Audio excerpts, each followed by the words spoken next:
as you all know, my mother Lois passed away in 2019, and it was our task to my siblings and I to go through the house, and she had so much stuff, and all floor, you know, the basement and her first floor, and there's a walk-in attic upstairs, and there was a bunch of stuff that was probably not touched for decades or more, because I believe some of the stuff in boxes were actually taken from the old farmhouse when they moved out of that house to my grandparents built the house I live in now in '58, so I'm sure a lot of their storage stuff just got moved over to the next, you know, where their new house in their attic.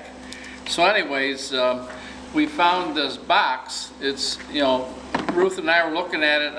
It's kind of a nice little cardboard box, kind of fancy cover on it. It's padded. Maybe it's like a jewelry box, she thought, or something like that. But anyways, this is kind of tucked in there along with a bunch of other papers. And what it is the abstract and title of the old farmhouse that was featured in their brief probably a year or two ago.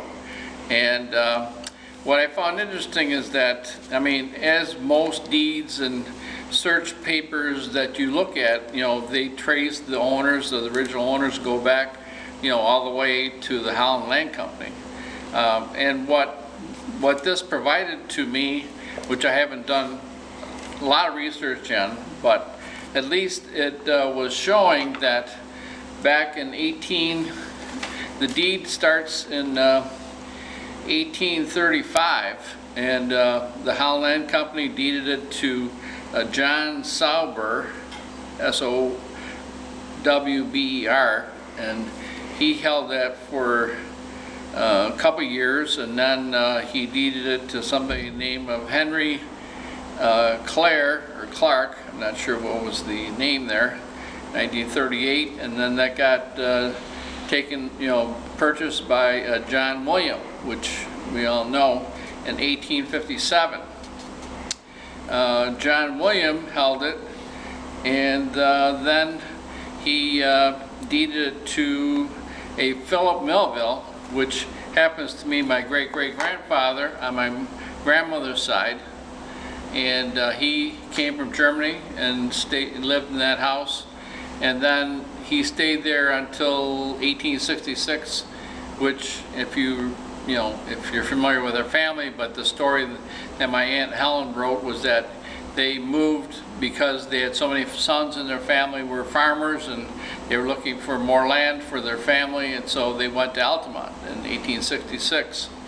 And at that point, it got kind of transferred over to the Beckwith family, Abraham Beckwith, and then it turns out that Abraham Beckwith's daughter was somebody that my great-grandfather on my father's side was married to.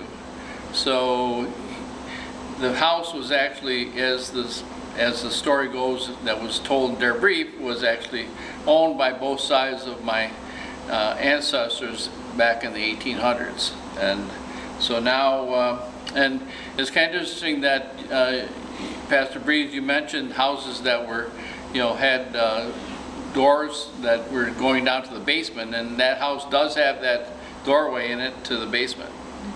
And anyways, so it was just kind of very much of a treasured thing that, you know, you open this up and, you know, you can see it's kind of falling apart, but, you know, I don't handle it very much, but it's quite interesting to me that we still have it in our family. I have the same thing for mine. Back to the Holland Land Company. They were very particular. They had good handwriting in those days. Well, it's amazing that those paper and, you know, writing still holds up. Sure. But it was not in German because it was done by Niagara County Court. Oh, yeah.